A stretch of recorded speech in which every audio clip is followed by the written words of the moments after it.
इंसाफ करो, इंसाफ करो, इंसाफ करो, हमारे साथ इंसाफ करो, मेरे बाबा के साथ इंसाफ करो, हमारे बाबा के साथ इंसाफ करो, इंसाफ करो। कितने इरबाद हिम्मत ने उनके लिए जान भी दे दी, फिर भी उनकी निगाहों में बदजमी, फिर भी उनको वफा की सनत चाहिए। जिसने लूटा था उनको सलामी मिली, हम लुटे हमारे अब्बू को मुल्जिम बना दिया गया। मस्त आंखों पे इल्जाम आता नहीं, हम पे लगी तोहमतें। दिन पिए जमाना गवाह है मेरे अब्बू की इस्तिकामत का, न उसने शाखी गुल छोड़ा न काफिला बदला। अस्सलामु अलैकुम वरहमतुल्लाहि वबरकातुहू। मैं सुगरा बरकाती मजलूम मौलाना सज्जाम बरकाती की बेटी हूँ। जैसे कि आप सबको पता है, आप सब लोगों ने सुना भी होगा, मेरे बाबा को एसआई वालों ने आज फिर से गिरफ्तार किया है। ये हमारे लिए कोई नई खबर नहीं है, हम पिछले 7-8 सालों से यही जुल्म सहते आ रहे हैं। आप सब लोगों को बखूबी मालूम है कि 2016 में कश्मीर की हालत किस तरह थी। 2016 में कश्मीर के कोने कोने में माहौल कैसा था।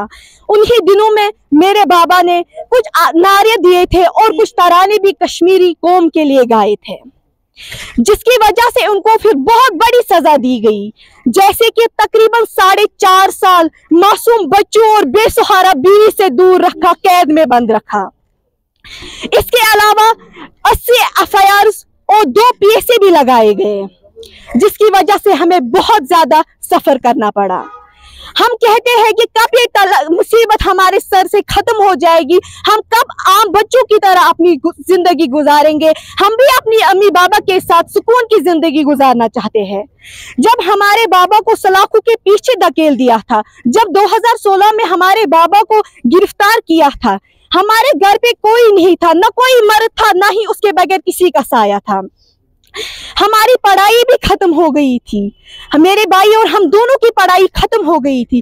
कभी कभार ऐसा दिन भी आता था जबकि हमें 2 वक्त की रोटी भी नसीब में नहीं होती थी। हमें बाबा के बगैर कोई कर्जा देने के लिए तैयार ही नहीं था, क्योंकि हम बाबा के बगैर थे। वो सोचते थे कि बाबा घर में नहीं है, शायद फिर लौटा नहीं सकेंगे। इसके बाद हम मजबूर हुए, हमारी माँ लाचार थी, बेसहारा थी बाबा के साए के बगैर। हम बेसहारा थे बाबा के साए के बगैर। हमने अपने जम्मू कश्मीर के नौजवानों से अपील की, अपने भाइयों से अपील की कि हमें थोड़ा सा मदद कीजिए। पहले मैं अपने कौम, कश्मीरी कौम का सलाम करना चाहती हूँ और उनका शुक्रिया अदा करना चाहती हूँ, जिन्होंने हमारा भरपूर मदद किया। इसके बाद जब 4.5 साल हमारे बाबा को रिहा किया गया, तो हमने बाबा से कहा, बाबा हमारे लिए एक घर बनाइए। वो मैं आने वाले वक्त पे आपके साथ वो बात करूंगी कि हमने घर क्यों, बाबा को आते आते ही क्यों बोला बाबा हमारे लिए घर बने। अभी उतना वक्त नहीं, अभी मैं आपके साथ इतनी बात करूंगी कि बाबा को किस वजह से लिया और क्यों लिया। इसके बाद जब बाबा घर आए, जो हमें कश्मीरी कौम ने जो मदद किया था, जिनका मैं जिंदगी भर शुक्रिया अदा नहीं कर सकूंगी, उनकी वजह से हमारा एक छोटा मोटा घर बन गया। इसके बाद जो बचा हुआ कुछ रकम था जो कि हमें कश्मीरी कौम ने दिया था, बाबा ने सोचा कि मैं एक इदारा लूंगा जिसमें न सिर्फ कुरान हाफिज कुरान बच्चे निकलेंगे, बल्कि डॉक्टर्स निकलेंगे, इंजीनियर्स निकलेंगे, IAS एंड KS ऑफिसर्स भी निकलेंगे। और बाबा ने एक जमीन का टुकड़ा उसके लिए लिया। जब बाबा ने पहला कदम उस जमीन पे रखा, तो बाबा ने ऐलान कर दिया कि मैंने एक इदारा खोला है कश्मीरी नौजवानों के लिए। तो फिर आखिर पे वो भी हमें सीज कर दिया गया, वो जमीन भी हमें सीज कर दिया गया।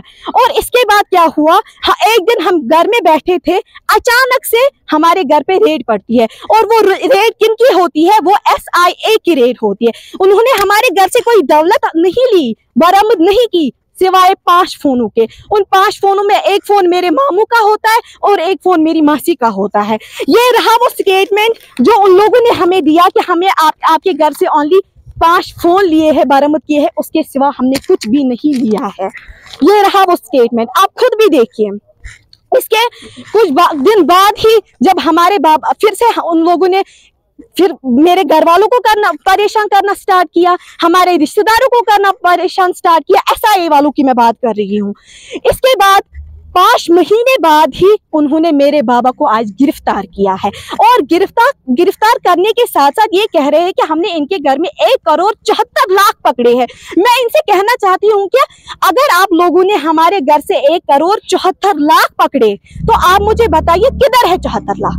अगर इन लोगों ने हमारे घर से 1,74,00,000 पकड़े, फिर ये स्टेटमेंट क्या है जिस स्टेटमेंट पे ये बोल रहे हैं कि हमने आपके घर से सिर्फ 5 फोन बरामद किए हैं। बोलने का हक है हमें बोलने का, क्योंकि हिंदुस्तान एक जमहूरी मुल्क है और जमहूरियत की सबसे बड़ी खूबी ये है कि वहां पे हर किसी इंसान को बोलने का हक होता है। हिंदुस्तान के कॉन्स्टिट्यूशन का एक आर्टिकल 19A है, जहां का उसका बुनियादी मकसद ये है कि हर किसी सिटीजन को बोलने का हक है। और इन्होंने इसीलिए मैं आपके सामने आज अपनी दुख दर्द, अपने घर की तकलीफों को आपके सामने आज मद्देनजर करके बोल रही हूँ, हमारे साथ इंसाफ कीजिए। हमने कौन सा ऐसा गुनाह है जिसपे हर दिन ये हमारे बाबा को कभी वहां लेते हैं। मेरे बाबा आज 5 साल 4.5 साल उनको जेल में बंद रखा, 4.5 साल के बाद छोड़ा, लेकिन फिर भी आज वो घर में बैठे हैं। हम खुश थे कि अब बाबा घर आए, अब वो फिर से खुतबा देने के लिए जाएंगे, फिर से हम नॉर्मली अपनी जिंदगी शुरू करेंगे, लेकिन नहीं, उसका उल्टा ही हुआ। इन्होंने मेरे बाबा की जो जिंदगी है वो जेल से भी बदतर बनाई, उनको बाहर निकलने नहीं दिया। तो बाबा आज घर पे थे, लेकिन फिर भी इन लोगों ने इनको अरेस्ट किया। किस वजह पे? कहने लगे कि 1,74,00,000 पकड़े। कहाँ है 1,74,00,000? हमें भी दिखाइए, कश्मीरी कौम को दिखाइए 1,74,00,000 कहाँ पे है। और एक इल्जाम इन्होंने मेरे बाबा के ऊपर लगाया कि ये टेरर फंडिंग करते हैं और कश्मीरी नौजवानों को वर्गलाते हैं। मैं